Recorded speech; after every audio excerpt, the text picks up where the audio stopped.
Hi everyone, this is Nick. I hope you've enjoyed all of the interviews up to this point. Now I'm going to tell you about my experience as a cultural liaison. Cultural liaison, my official title was actually Director of Language and Culture Development. I worked for a international company in China. It was a New Zealand company that made interactive retail displays. So those are the types of hardware that you will see in stores in the US and airports all over the world where, for example, if you want to play a video game, you might go into the store and try out the demo of the game on this little machine. Typically it's on the console, but at the same time, there's also some racking that goes with it. And so the company I worked for, they built that racking. So that was the type of company I worked for. And they were having some problems with communications between their US office and their China office. And my boss was a really open-minded guy, and so he thought, we need to have some kind of person who can come in here and who is fluent in Chinese or knows Chinese very well, can help the team learn some English and sort of be a middleman that helps with communication issues between the different offices. We have one office in the US and one office in China, and then the headquarters was in New Zealand, but there were really only a couple people in the New Zealand office. So as a cultural liaison, my main duties included teaching English for an hour a day in the company, translating different documents such as human resources documents, like manuals, things like of that nature, interpreting for different people. For example, a lot of times there might be an owner who is trying to communicate with one of the engineers or someone in the factory that was building a prototype. For the most part, the engineers and the people in the factory did not speak English, so I was the person who would act as the interpreter in those meetings. In addition to that, I did some recruiting on LinkedIn, so reaching out to different people that would be a good fit for our company. We typically looked for those people that had some kind of retail experience with customers like Target and Best Buy, and who also understood China, manufacturing, and engineering. I also was able to make some videos, which one of my passions is making videos. And so I would make videos to help the teams meet each other. Most people in the US office had never been to China. Most Chinese people had never been to the US. So I was able to make some videos and upload them online to help the teams meet one another. Just sort of interviews with each member of the team and explaining what their job and what their role was within the company. It's nice to put a face to a name. You may have been talking to someone online for months but never had seen their face, so my videos helped with that. Another duty included guiding foreign employees in China. So a lot of the project managers in the US office, they would communicate with the client like Target or Best Buy, and then they'd get all this information and then come to the China office, and share it with the China office. Sometimes they'd try to do it online, calling or messaging, but in a lot of cases it was easier for them just to come over to China and work in the China office with Chinese employees and So in those cases, I would help them with different things like going out to eat, going to restaurants, um, helping them sign up for Chinese classes, just sort of different things. I would also help with visiting suppliers. Sometimes, so our factory, we would source different products from all over China, and then we would assemble all the products together in our factory to make the finished display. And some of these products, maybe it's like a uh, metal frame, some electronic wiring, some plastic, some printed circuit boards.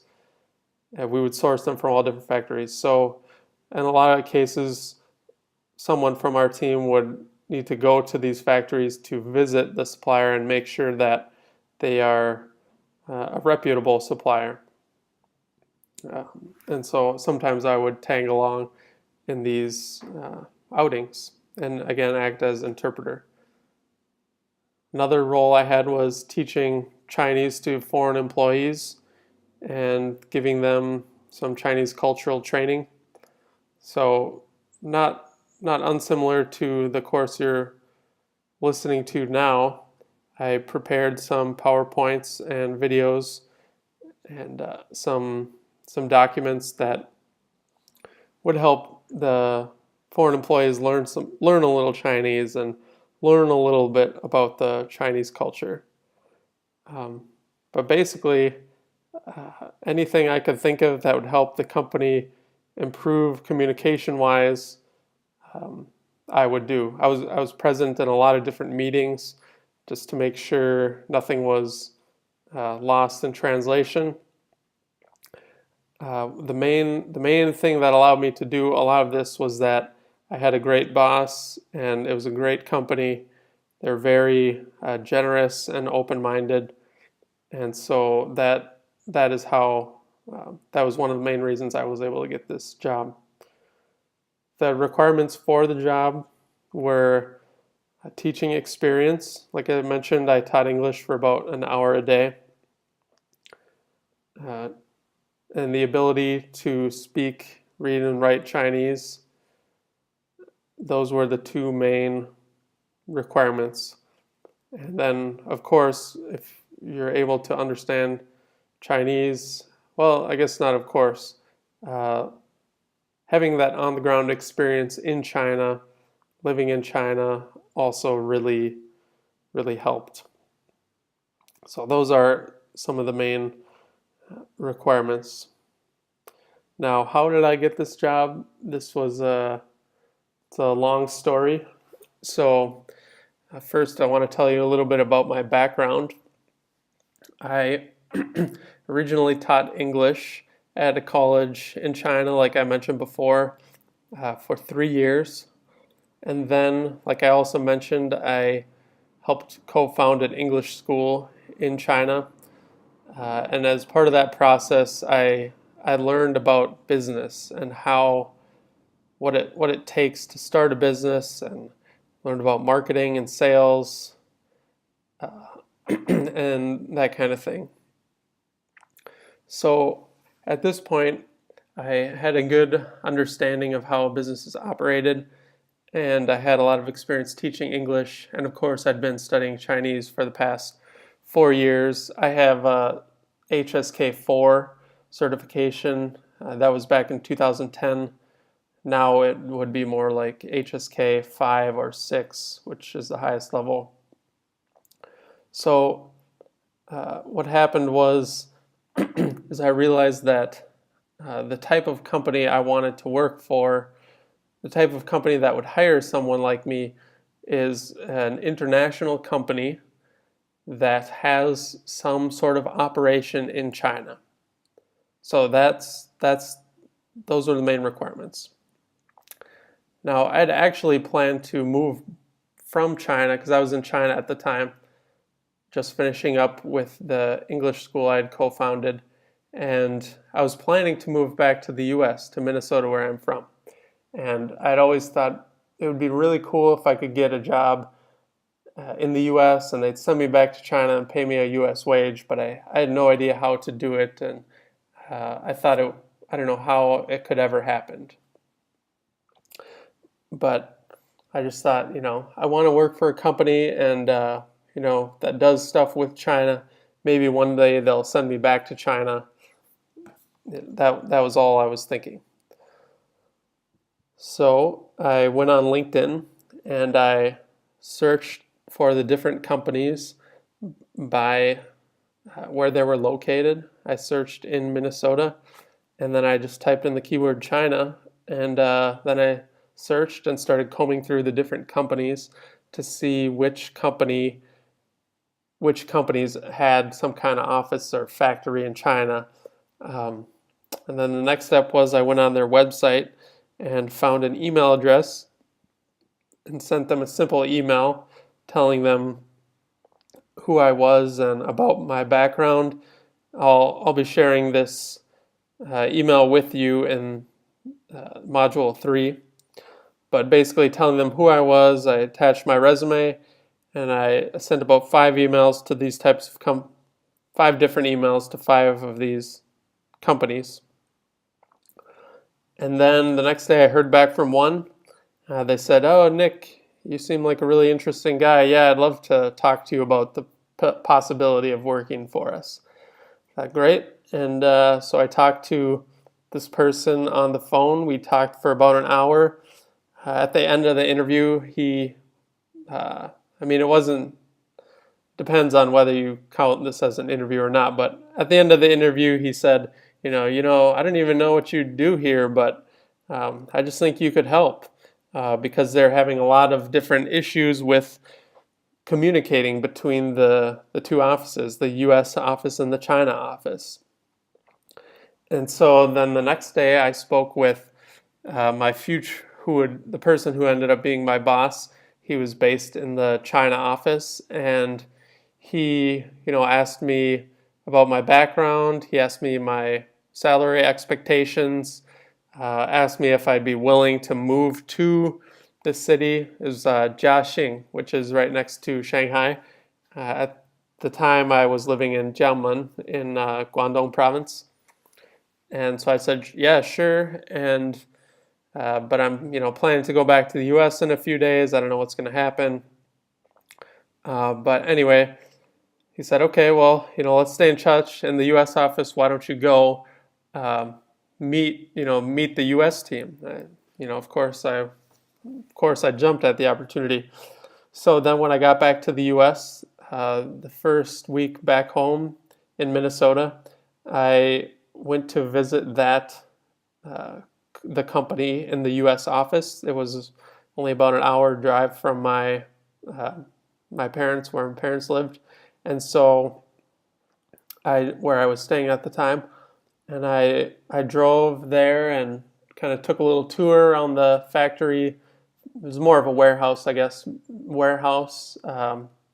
that they would use to ship out the goods to different locations around the U.S. and took the tour, and one of the owners happened to be there from New Zealand, and so I met him, talked with him, and he kind of told me some more about the problems they were having. It was, for the most part, it was between the engineers and the project managers in China would have trouble communicating with the project managers in the US and vice versa. So that was where they saw the need for someone to help improve the communications in whatever way possible. And I think it was at this meeting I told them some things I thought I could do, like teaching English and helping with some interpreting, making some videos. Those were kind of my first ideas. And a few days later, I got a call from the owner again, and this time he had his son's Chinese tutor on the phone to test my Chinese. So I kind of had a little Chinese test, which I passed. And then At that point, a few days later, I got a call from my future boss and another person in the China office, and she kind of tested my Chinese a little, and then they asked if I wanted the job, and of course I said yes, and a few weeks later, I was back in China. So that's how I got the job. The thing I'll add here is um, one of the most important things is that it was the right type of company. So not every company would necessarily need a cultural liaison, but the right kind of company would. So if you're going this route, I suggest doing exactly what I did, reaching out to these different companies where they might have some communication issues. So that's a little bit about how I got the job and my background. Salary, that was in 2011, and I made about 20,000 RMB, which is about 3,000 US dollars. There was also a healthy bonus, which was nice too. The cost of living in Jiaxing was typically about be 1,000 US dollars a month. I didn't have a car. I had an electric bike to get around, which you can buy an electric bike for a few $100s. In China, it's kind of between a motorbike and a bicycle. It's like an electrified motorbike or electrified bicycle that goes fast. And so, yeah, that's about it. In addition to the searching for these types of international companies, some other things I recommend are the one book I read that really helped how I helped change how I thought about work is The 4-Hour Work Week. It kind of made me understand, because in college I was a math major and I didn't really have a good understanding of what companies did. It was just kind of like, yeah, there's some of these people called engineers and project managers and accountants, and they're all in this big building behind glass windows and they drink coffee. Like, that's all I knew. But after I read The 4-Hour Work Week, I saw how these different businesses are created and the different roles within a business. I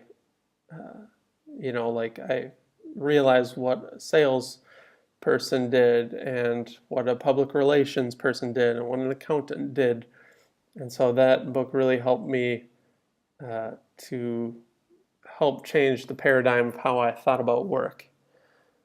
Another book I recommend is called What Color is Your Parachute?